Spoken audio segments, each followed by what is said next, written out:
Mga kapwa kong malalayag, manalagbay, manon class, ito naman tayo sa ating review. May nag-request sa isang nating video na i-review natin ang Huawei Wi-Fi BE3. The thing is, unlike other YouTubers na kumikita na or may sponsor, wala pa tayong sponsor.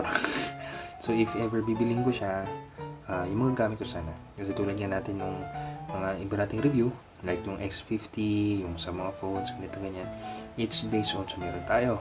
Though, nagko-comment din naman tayo or nagre-review din naman tayo regarding sa mga hindi natin hawak, like yung sa BE23 o BE25, Deco BE25 na TP-Link at marami pa iba. And yung pinaka-recent nating video, nag-comment tayo regarding sa Wi-Fi 7 in general, mga routers ng Wi-Fi 7. So, itong Huawei Wi-Fi BE3, based sa pangalan niya, based sa specs niya, it is a Wi-Fi 7 router. Ang alam ko lang, kung hindi ako nagkakamali, this is a dual band lamang. Hindi ito tri-band. And the problem with dual bands is napaka-budget lang talaga niya. Hindi siya yung pangbigatin. So, kung super budget ka lang naman, wala kang pake sa ikatlong band, 2.4 saka wala ka namang Wi-Fi 7 na devices, maganda sana kung may Wi-Fi 7 device ka. Kung meron tong MLO, ano pa rin yun, mag-take advantage mo yun. Pero ang kinaganda ng dual band na Wi-Fi 7, even though wala ang Wi-Fi 7 device, mag-take advantage mo pa rin siya. And makikita natin mamaya. So makikita mo, yan yung antenna niya, yung dimensions niya, tapos makikita mo yung Wi-Fi standard niya is talagang Wi-Fi 7. So that's 802.11be yung pinakadulo. Ang A, sa tingin ko 2.4 tong sa taas, tapos 5.0 sa baba. So 1, 2, 3, 4, 5 yung AC, 6 is yung AX, tapos 7 yung BE. 2x2 MIMO, so ibig niya sabihin 2 streams per band. Depende yan, pero based sa nilagay niya dito, so that's 2 streams per band, so 4 streams siya, meaning para optimal, 4 na device. Dalawang device sa 2.4, dalawang device sa 5. May ano pa naman yan, ibang computation pa naman yan. Pero take note, nakalagay na nga, maganda nilagay nila theoretical. Meaning, hindi sa lahat ng oras maabot niya yan. Saka, dahil nga 2 streams siya, i-divide mo yung speed na nakikita mo sa 2. So, kung i-divide mo yan ng 2, that would be around, pag isang device sa 2.4, ang theoretical max speed na makukuha mo ay 344 sa Wi-Fi 7 kung Wi-Fi 7 yung device mo.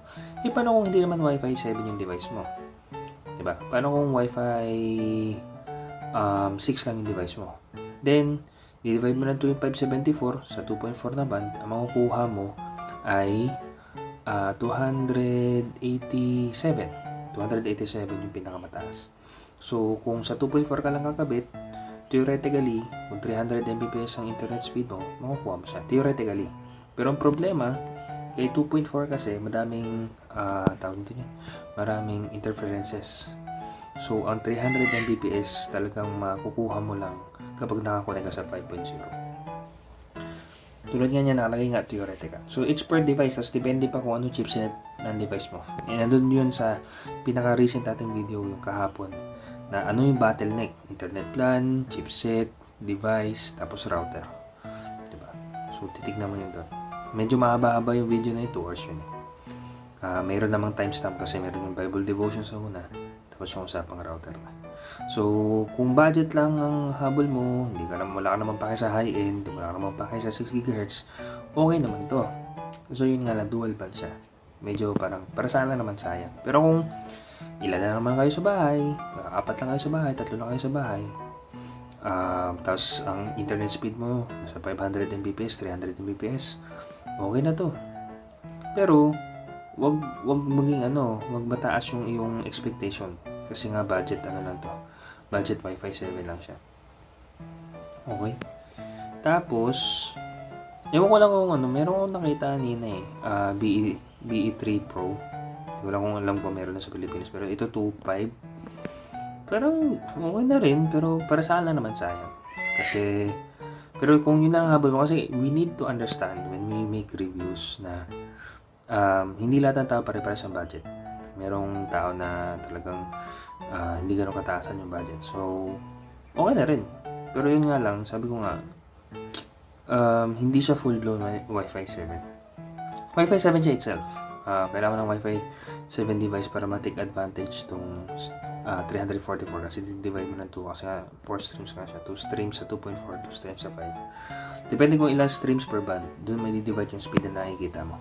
Tapos the reason I think it is BE3 is 3. Yung speed category kasi nito nasa if not been mistaken around 3600 BE3600.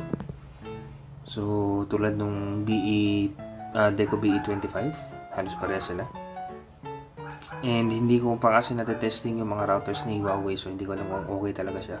Pero ang ginagamit kadalasan ng mga ISP is Huawei. And kaya ka nga bumibili ng router kasi hindi ganun kalakasan.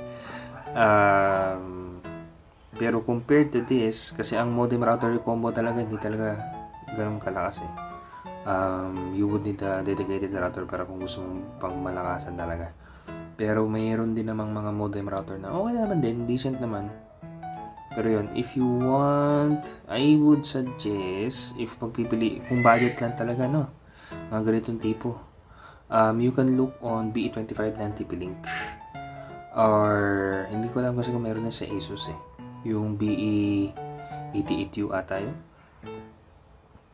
Yung mga budget yun. Pero I think mas mahal yung kaysa dito. Pero yun nga lang, kung hindi naman pampukpukan, dalawa lang naman kayo, tatlo lang naman kayo sa bahay, medyo okay na rin to. Yun nga lang, ito ulitin ulit huwag ka mag-i-expect na sobrang laki. Kasi nga, budget nga lang siya. Chipset niya, hindi ganun kalakasan. Yung speed niya, hindi din ganun kalakasan. Hindi pa nga pumalo ng Yung sa 5 GHz ka kukonek kung gusto mo maranasan yung 300 Mbps.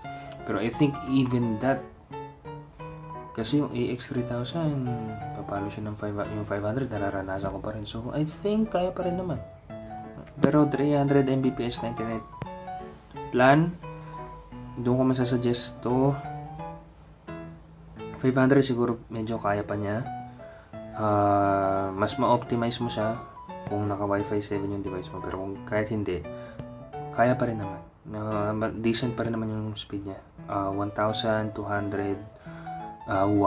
sa 5 GHz kung sa Wi-Fi 6, tapos 287 sa 2.4 per device per device. Depende lang kung yung device mo, chipset ng device mo is naka 2 streams, then makukuha mo yung buo 574 saka 2402 kung yan yung speed ng internet plan mo.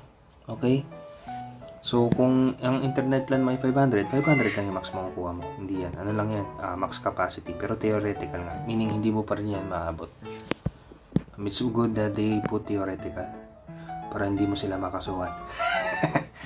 So yun, salamat ulit sa pag-request, and yun lang. Pag may sponsor tayo, may bibigay sa atin, sige, pwede natin gawa ng video yan. Pero as of na, ito lang muna. Okay? Salamat muli, and as always, do more research. Wag lang ako yung panoorin mo, manood ka rin ng iba para malaman mo. And take note, be careful, kasi yung iba minsan sponsor, sabihin, ay ganda yun, pero sa totoo lang talaga hindi. So hanap ka na marami, pero ulitin ko budget. Okay, hindi siya high end, budget siya, budget. So expect mo lang, let's put our things sa tamang expectation, hindi siya ganun kalakasan. Okay, alright, as always, go kay God and take care.